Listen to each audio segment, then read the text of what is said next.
1 year after the first alien ultimatum, the war was reaching its end. The mighty Zephyrian Empire, which had ruled the galaxy for 10,000 years, was collapsing. Rebellions spread across dozens of worlds as species that had been conquered centuries ago found the courage to fight back. Admiral Jake Harrison stood on the bridge of the UHS Retribution, leading the largest human fleet ever assembled. Around him flew ships from 6 different alien species who had joined the human cause. The Corvani provided fast scout ships. The Deltarians brought heavy cruisers. Even some Zephyrians had defected from the Empire, disgusted by their leaders' cruelty. "Admiral," reported Captain Lisa Munro from her ship, the UHS Vengeance, "all fleet elements are in position. We have over 2,000 ships ready for the final assault." Jake looked at the tactical display showing their target, Zephyros Prime, the Empire's capital world. The planet was protected by the strongest defenses in the galaxy, but those defenses had been designed to stop traditional attacks, not the chaos that humans brought to warfare. "Signal the fleet," Jake said. "Today we end this war. Today we prove that freedom is stronger than tyranny." On Zephyros Prime, Admiral Kexthar prepared for his final battle. The once proud Imperial fleet had been reduced to less than 3,000 ships, most of them damaged from constant human attacks. His beautiful capital world was surrounded by orbital weapons platforms and shield generators that had protected the Empire for millennia. "Admiral," his aide reported, "the human fleet has been detected at the edge of our sensor range. They're bringing everything they have." Kexthar nodded slowly. He had learned to respect these humans over the past year. They fought like nothing the Empire had ever encountered. They turned every weakness into strength, every defeat into victory. Even now, facing the Empire's strongest defenses, they came without fear. "Alert all defense stations," he ordered.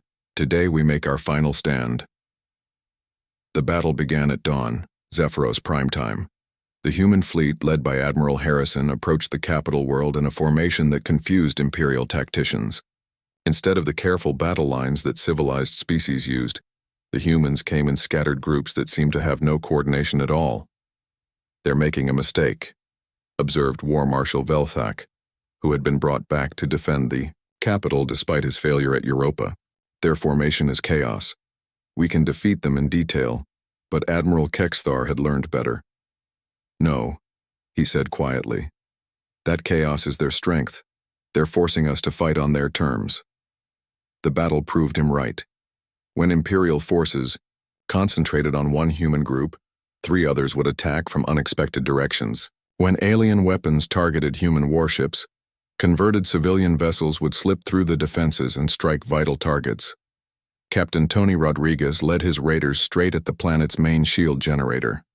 His ship, still the converted cargo vessel Lucky Strike, had been upgraded with the best human and alien technology. As Imperial defenders focused on the larger human warships, Tony's small force penetrated the outer defenses.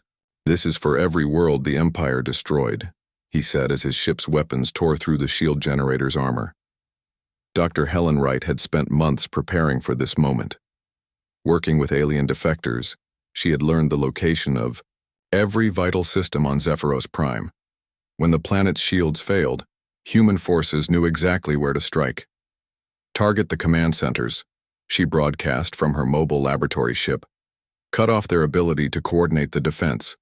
Chief, Engineer Carl Johnson had one final surprise for the Empire.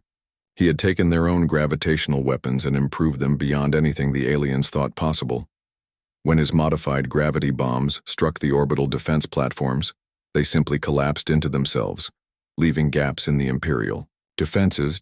Colonel Ben Murphy, now commanding an entire division of Marines, led the ground assault when human ships breached the planetary defenses. His troops had learned much since Kepler Station.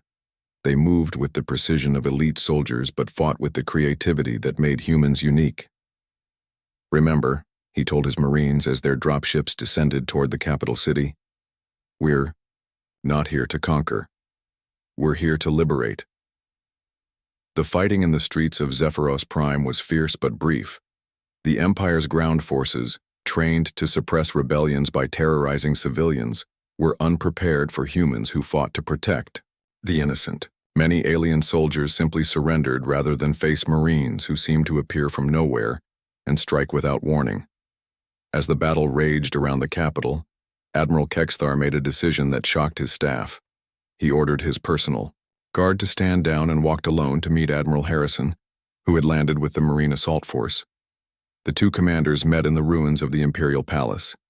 Kexthar, still impressive despite his defeat, faced the human admiral who had brought down his empire.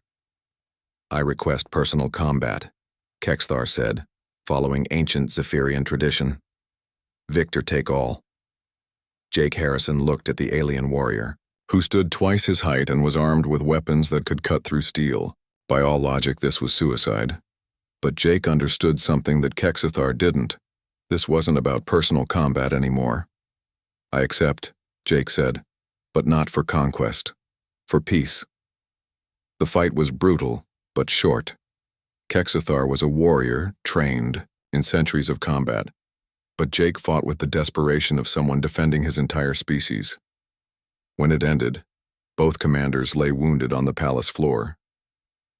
"You fought well," Kexthar said, as Dr. Helen Wright and her medical team treated both leaders. "Your species has something the Empire lost long ago." "What's that?" Jake asked. "The will to inspire others to fight for something greater than themselves." As news of the Empire's surrender spread across the galaxy, something remarkable happened. Instead of celebrating conquest, the humans immediately began offering aid to their former enemies. Medical ships that had been carrying weapons now brought food and medicine to war-torn worlds. President Carter addressed the galaxy from the former Imperial Palace, but his message was not one of victory over a defeated foe. "Today marks not the end of an empire, but the beginning of a new age," he said. "We offer membership in a galactic confederation based on mutual respect and cooperation. Every species, whether they fought with us or against us, is welcome." Captain Lisa Monroe found herself commanding not a warship, but a hospital ship helping to rebuild Zephyrian colonies damaged in the war. "It's strange," she told her crew. "We spent a year learning how to fight them, and now we're learning how to heal them." The transformation was remarkable. Species that had been enemies days before worked together to repair the damage of war. The Corvani shared their advanced medical technology. The Deltarians provided engineering expertise. Even former Imperial officers like Admiral Kexthar joined the effort to build something better. Dr. Helen Wright established the Galactic Science Council, where researchers from every species could work together to solve the problems facing their worlds. Chief Engineer Carl Johnson led teams that converted Imperial weapons factories into facilities for building schools and hospitals.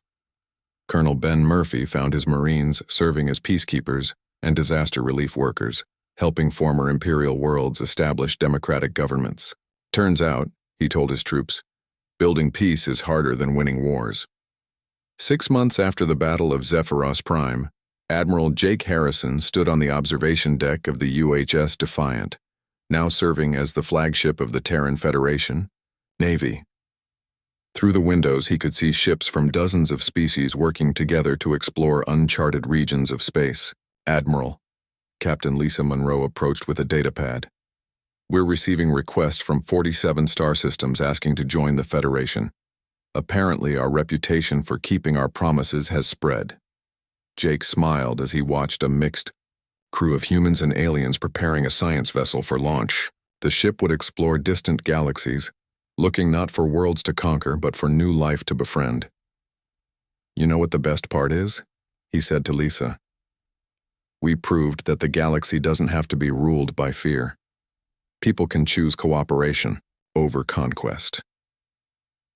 In his quarters aboard a Federation medical ship, former Admiral Kexthar wrote his final report on the war. His 4 eyes moved across the screen as he tried to explain how the mighty Empire had been defeated by a species they had dismissed as primitive.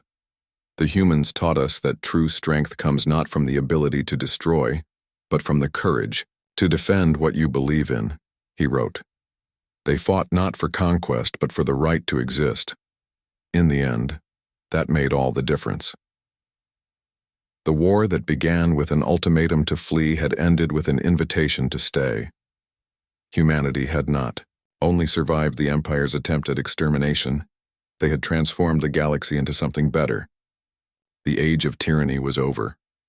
The age of cooperation had begun, and in the vast depths of space, human ships continued to carry a simple message to every world they encountered. We come in peace, but we are prepared to defend those who cannot defend themselves. The galaxy would never be the same. Commander Zethkar turned away from the communication screen and faced his bridge crew. The Korath warriors around him stood at attention, their scaled faces showing respect and fear. They had all heard stories about what was coming next. "Prepare the containment field," Zethkar ordered. "Bring the beast to the transport chamber." His second-in-command, a smaller Korath named Vextar, hesitated. "Commander, are you certain? The beast has never failed to break enemy morale, but once released it cannot be easily controlled." Zethkar's yellow eyes blazed with anger. "These humans mock us with their talk of peace and friendship. They need to learn what real power looks like. The beast will teach them." Deep in the lower levels of the Korath ship, mechanical arms moved a massive containment unit toward the transport room. Inside the unit, something large shifted and growled. Red lights flickered through the gaps in the metal walls. On the bridge of the Meridian, Jake Morrison watched the alien ship with growing worry. The vessel had stopped moving and seemed to be preparing something. Energy readings were spiking across their sensors.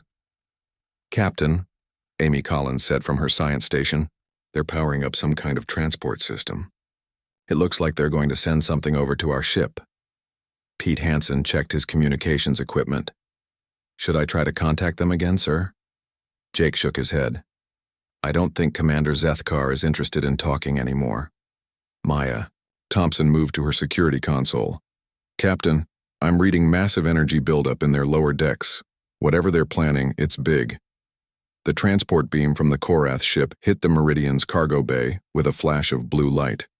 When the light faded, something had been left behind in the middle of the empty space. Danny Brooks was the first human to see it. He had been checking the cargo bay systems when the transport occurred. What he saw made him freeze in place. Creature was enormous, easily 8 feet tall and covered in thick dark fur that seemed to absorb light. Its eyes glowed red like hot coals in the darkness. When it opened its mouth, Danny could see teeth as long as his fingers. Claws that looked sharp enough to cut through metal extended from its massive paws. The beast looked around the cargo bay, sniffing the air. It had been bred for one purpose: to terrify and destroy. For generations, the Korath had used creatures like this to break the will of their enemies. No species had ever seen the beast without immediately surrendering in fear. Danny stared at the creature for a long moment. Then he reached for his communication device. "Captain?" Danny's voice came over the ship's intercom. "You need to get down to Cargo Bay 2 right now. Someone just sent us the most amazing thing I've ever seen." On the Korath bridge, Commander Zethkar waited for the screams to begin. Usually, within minutes of the beast's arrival, enemy ships would be filled with panic and terror. Communications would be flooded with pleas for mercy. Instead, Pete Hansen's voice came through the communication system, clear and excited. "Commander Zethkar, this is incredible. How did you know we needed a morale boost? The crew is going to love this." Zethkar looked confused. "Love what? The beast should be tearing your ship apart by now." "Beast?" Pete sounded puzzled. "Oh, you mean our new friend. He's beautiful. Where did you find such an amazing animal?" The alien commander felt something he had never experienced before: complete bewilderment. "Friend? Animal? You should be screaming in terror." By now, most of the Meridian's crew had gathered in Cargo Bay 2.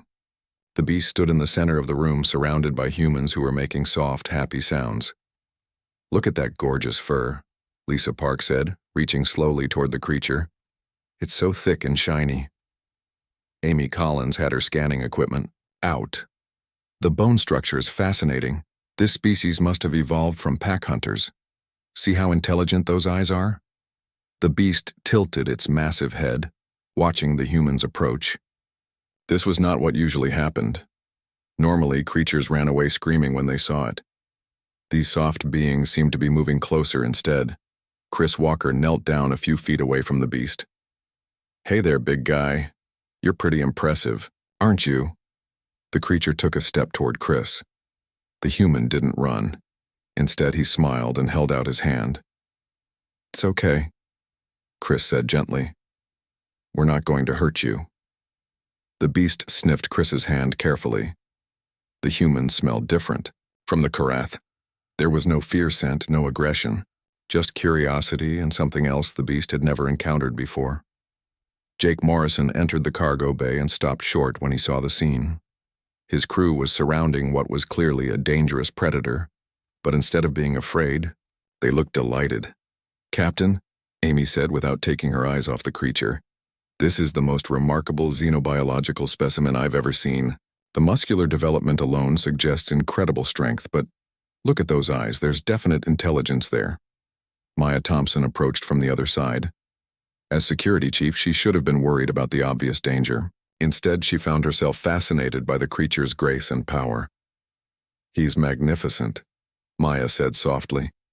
"I've never seen anything move with such confidence."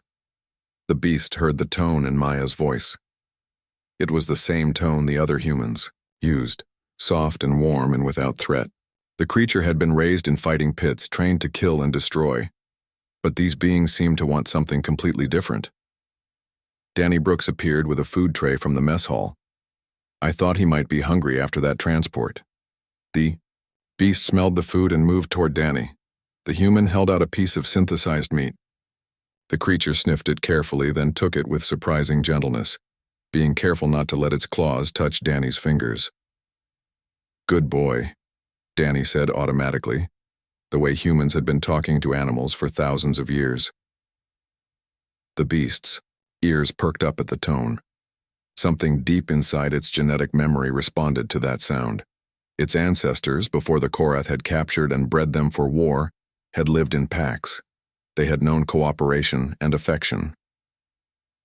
On the Korath ship, Commander Zethkar watched his monitor in growing disbelief. The humans were not screaming. They were not begging for mercy. Instead, they seemed to be caring for the beast.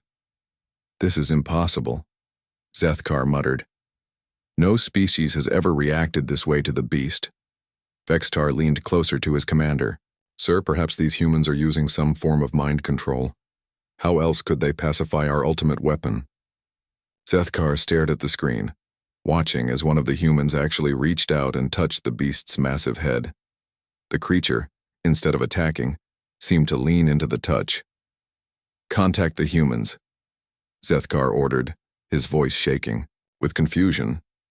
When Jake Morrison's face appeared on the screen, he was smiling broadly. "Commander Zethkar, I cannot thank you enough for this wonderful gift. Our crew hasn't been this happy in months.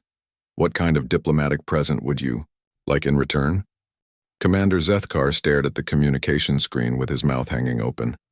In all his years of conquest, he had never heard an enemy thank him for releasing the beast. His reptilian brain struggled to process what Jake Morrison had just said. "Gift?"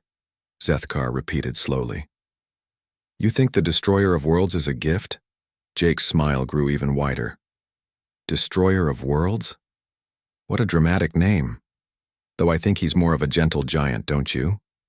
Our xenobiologist says he's probably very intelligent." Behind Jake, Zethkar could see other humans moving around the beast. One of them was actually scratching behind the creature's ears. The beast, which had terrorized entire star systems, was making a sound that almost resembled purring.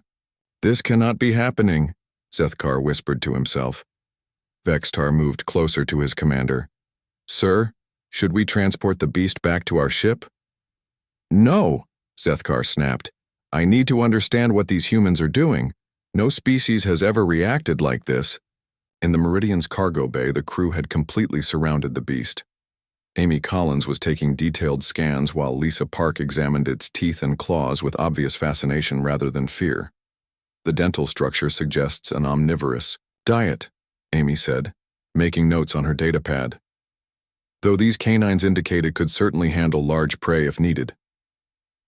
The beast watched Amy with curious red eyes. When she moved her scanning device closer, It lowered its massive head. To make her job easier, Amy laughed with delight. He's so cooperative. Most wild animals hate being scanned, but he seems to understand we're trying to help. Danny Brooks had brought more food from the mess hall. The beast accepted each offering carefully, taking the food without ever letting its claws come near the human's fingers. After each piece, Danny would pat the creature's head and say, "Good boy," in the same tone humans had used with friendly animals for centuries. The beast found itself responding to that tone in ways it didn't understand. Something deep in its genetic memory stirred.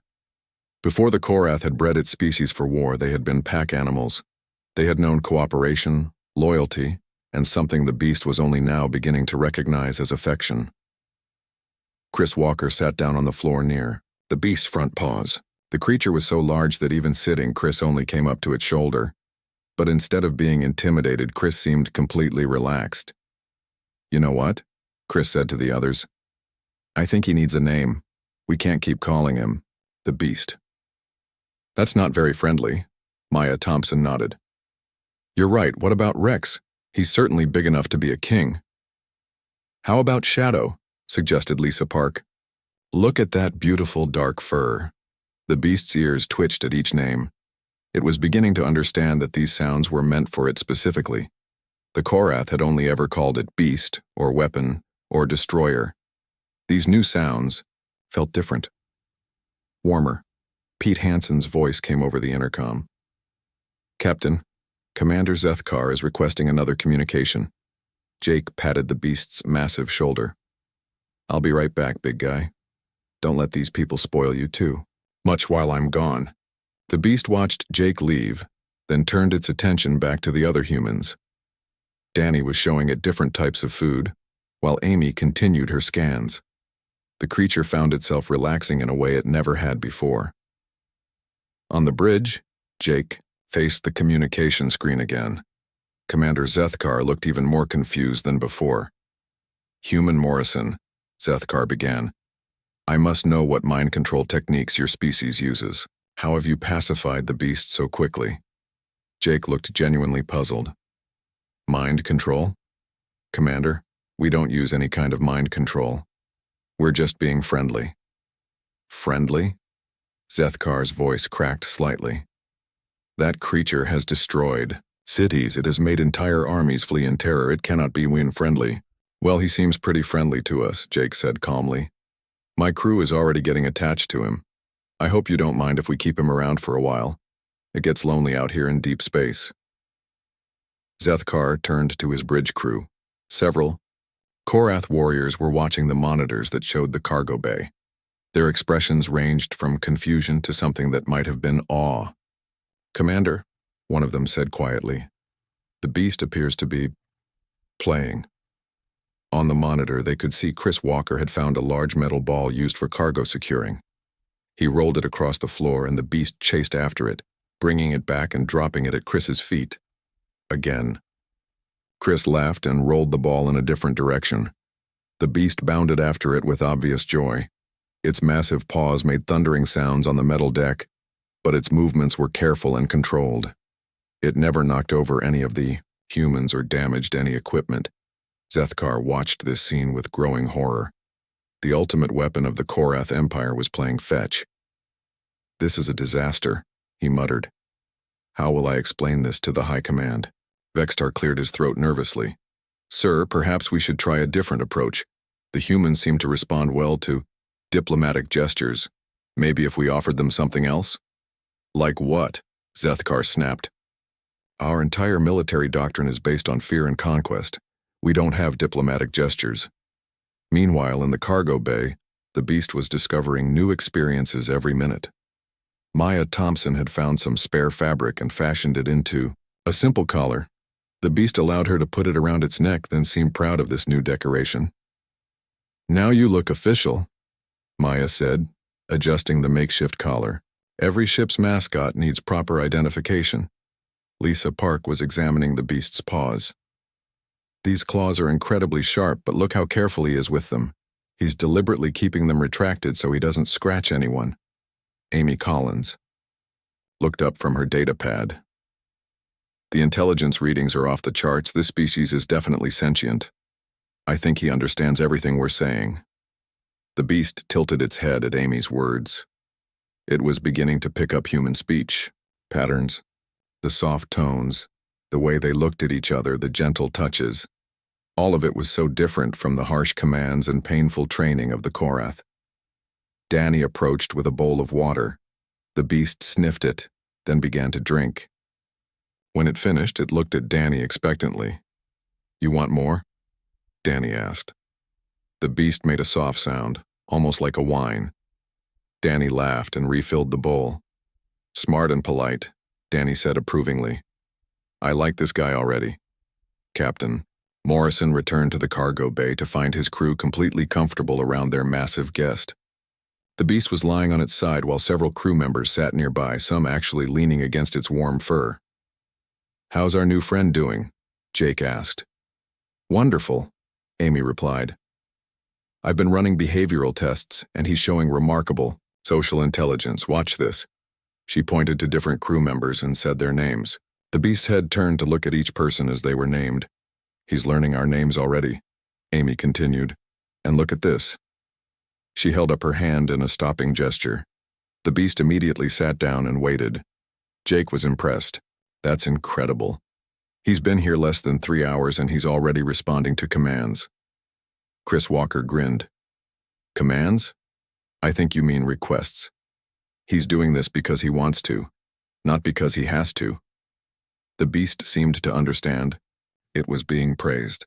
It made a rumbling sound that was almost like a cat's purr, but much deeper. On the Korath ship, Commander Zethkar was pacing back and forth on his bridge. The monitors still showed the cargo bay, where the humans continued to interact with the beast as if it were a beloved pet.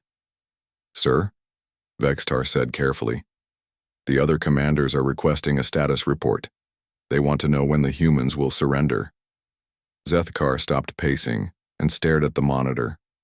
One of the humans was actually napping, using the beast as a pillow. The creature was being very still, careful not to disturb the sleeping human. "Tell the other commanders," Zethkar said slowly, "that we have encountered something unprecedented. The humans have done something to our ultimate weapon that we do not understand." "What exactly have they done, sir?" Zethkar watched as another human brought the beast a blanket, tucking it carefully around the creature's massive form. The beast accepted this gesture with obvious pleasure. "I think," Zethkar said quietly, "they have made it happy." 2 days had passed since the beast arrived on the Meridian, and the transformation was complete. What had once been the most feared weapon in the Korath Empire was now following Danny Brooks around the ship like a loyal dog, wearing a bright blue collar that Lisa Park had made from spare medical supplies. The beast had learned the daily routine of the ship. It knew that Danny started work in the engine room at 800 hours, that Amy conducted her science experiments in the lab after lunch, and that Chris Walker always had treats in his pocket during the evening shift. "Good morning, Shadow," Danny said as he entered the engine room. The crew had finally agreed on the name, and the beast had learned to respond to it. Its massive tail wagged when it heard Danny's voice, a sight that would have terrified any Korath warrior. Shadow followed Danny through his morning inspections, careful to stay out of the way but close enough to help if needed. When Danny dropped a tool, Shadow would pick it up gently in its mouth and return it without being asked. "You're getting really good at this," Danny said, patting Shadow's head. "I think you're the best assistant I've ever had." Shadow made a happy rumbling sound and settled down next to Danny's workstation. The beast had discovered that it enjoyed being useful, being part of something bigger than itself. The Korath had trained it to destroy, but the humans had taught it to help. On the Korath ship, Commander Zethkar was having the worst 2 days of his military career. His superiors had been demanding regular reports, and each update sounded more impossible than the last. "The beast is helping them repair their engines?" General Mortak's voice crackled through the communication system. "Yes, sir," Zethkar replied, watching the monitor that showed Shadow carefully holding a pipe while Danny worked on it. "It appears to have learned their maintenance procedures." "This is unacceptable," the general roared. "Transport the beast back immediately." I tried, sir. The beast refuses to enter the transport beam. It seems to want to stay with the humans. There was a long silence on the communication channel. Finally, General Mortak spoke again. You're telling me that our ultimate weapon has chosen to defect to the enemy? It's not exactly defection, sir. The humans don't seem to consider us enemies. They keep sending us thank you messages and offering to share their food recipes. In the Meridian's mess hall, Shadow was experiencing something completely new, a birthday party. The crew had discovered that Amy Collins was turning 28, and they had decided to celebrate. Shadow didn't understand the concept of birthdays, but it understood that this was a happy occasion. Make a wish and blow out the candles, Chris Walker told Amy, pointing to the small cake that Lisa Park had made. Amy closed her eyes and blew out the candles. The crew cheered, and Shadow joined in with a happy howl that made everyone laugh. I think Shadow's trying to sing, Maya Thompson said, scratching behind the beast's ears. Shadow had learned that humans enjoyed music, though it still didn't understand why they made such strange sounds. But if it made them happy, Shadow was willing to participate. Jake Morrison entered the mess hall and smiled at the scene. His crew was gathered around the table, sharing cake and stories. Shadow sat in the middle of the group, wearing a party hat that Pete Hansen had made from colored paper. How's our guest of honor doing? Jake asked Amy. Wonderful, Captain. And Shadow's been perfect. He helped me reorganize the entire lab yesterday, and he's incredibly gentle with the equipment. Shadow's ears perked up at the mention of its name. It had learned that when humans said Shadow, they usually wanted its attention. The beast looked at Jake expectantly. Hello there, big guy, Jake said, offering Shadow a piece of cake. Are you having fun at the party? Shadow accepted the cake carefully, then made a contented sound that vibrated through its massive chest. The humans had taught it that showing appreciation made them happy, and making humans happy had become Shadow's favorite activity. On the Korath Bridge, Vextar was monitoring the human communications when he noticed something unusual. Commander, the humans are broadcasting something on a wide frequency. What kind of broadcast? Zethkar asked. It appears to be entertainment. They're showing images of the beast at some kind of celebration. Zethkar looked at the monitor and saw Shadow wearing a ridiculous paper hat, surrounded by laughing humans. The beast looked completely relaxed and happy. They're treating it like a member of their crew, Zethkar said in disbelief. Sir, I've been monitoring their internal communications. They refer to the beast as their ship's mascot and best friend. Some of them are even calling it family. Zethkar felt something he had never experienced before, confusion mixed with a strange kind of envy. The humans had something the Korath didn't understand. They had taken a weapon designed for destruction and turned it into something that brought joy. Later that evening, Shadow was in the observation deck with Chris Walker, looking out at the stars. The beast had learned that humans enjoyed quiet, moments like this, and it had begun to appreciate the beauty of space. See that bright star? Chris pointed to a distant sun. That's where we're headed next week. There might be planets there, maybe even life. Shadow followed Chris's finger with its eyes. It was learning to see the universe the way humans did, not as territory to conquer, but as wonders to explore. I'm glad you're coming with us, Chris continued. You make this ship feel more like home. Shadow leaned against Chris, careful not to knock him over with its size. The beast had learned the art of gentle affection from watching the humans interact with each other. Amy Collins found them there an hour later, Shadow's head resting on Chris's lap while the human read from a datapad. What are you reading to him? Amy asked. Earth history, Chris replied. Stories about how humans and animals became friends thousands of years ago. I think he likes the ones about dogs. Shadow's tail wagged at the familiar word. The humans had explained that dogs were earth animals that lived with humans as companions. Shadow thought this sounded like a wonderful way to live. You know, Amy said, settling down next to them, I've been thinking about writing a report on Shadow's behavioral changes. The transformation has been remarkable. What kind of changes? Chris asked. Well, when he first arrived, all his behaviors were focused on dominance and aggression. Now look at him. He's learned cooperation, empathy, even altruism.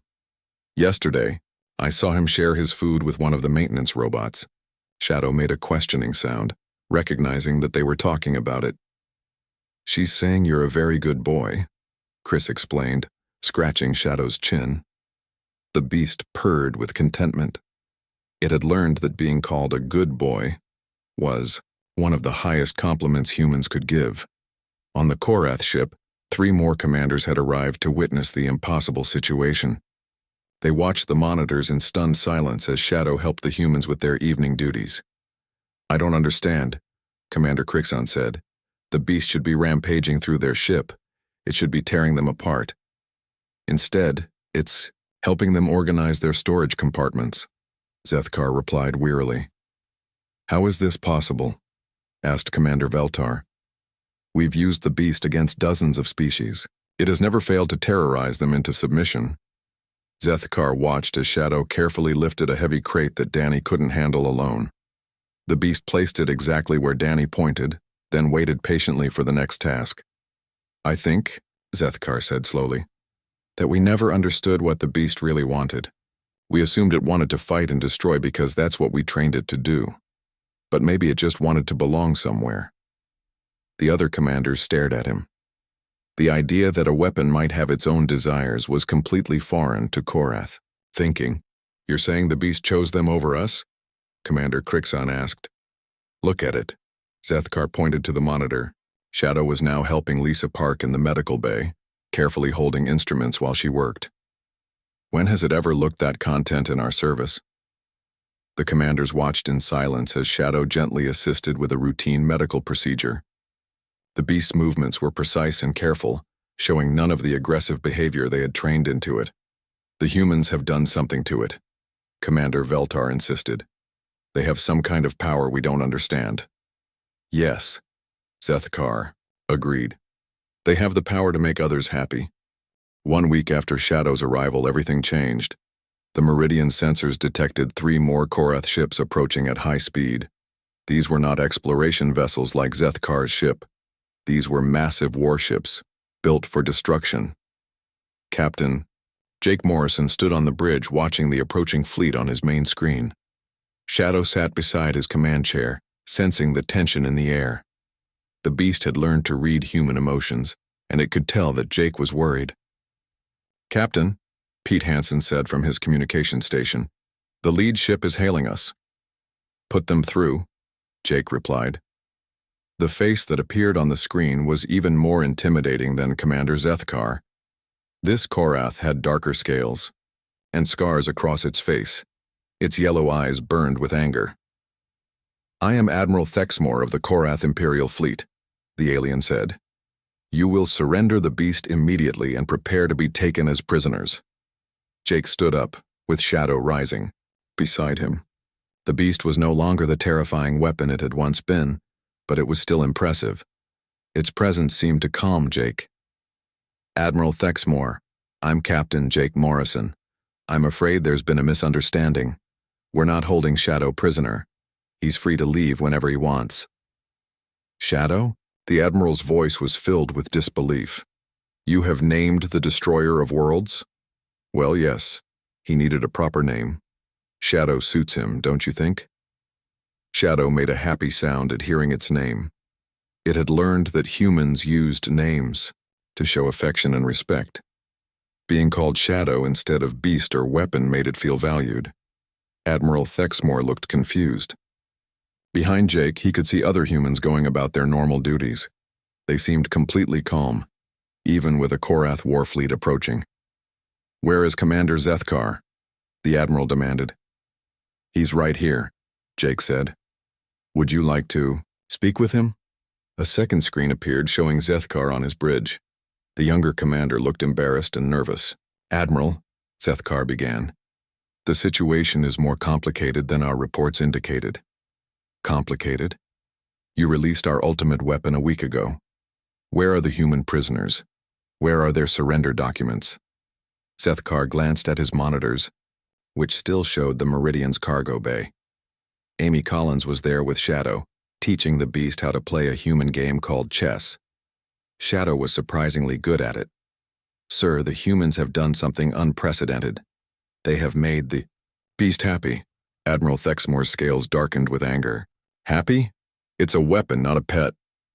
That's what I thought too, sir, but watch this. Zethkar switched his main screen to show the cargo bay. Amy was showing Shadow how each chess piece moved. The beast studied the board carefully, then gently picked up a piece with its claws and moved it to a new square. Amy clapped her hands with delight.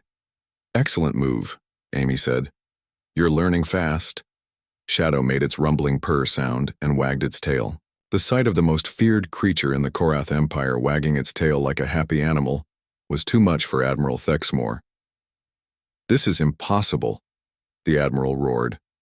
No species has ever reacted this way to the beast. Jake Morrison leaned forward. Admiral, perhaps that's because no one ever tried being kind to Shadow before.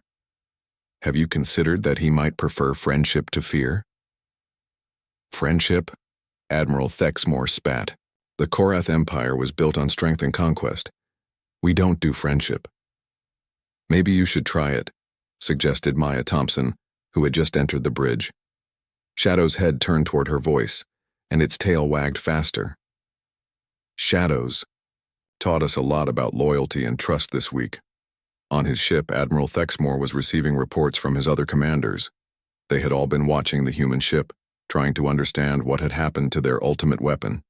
Admiral, one of them reported, the beast appears to be playing games with the humans. It seems to be enjoying itself. And, sir, another added, our psychological warfare experts have reviewed the footage. The humans show no signs of fear or stress. They genuinely appear to care for the creature. Admiral Thexmore turned to Zethkar's screen.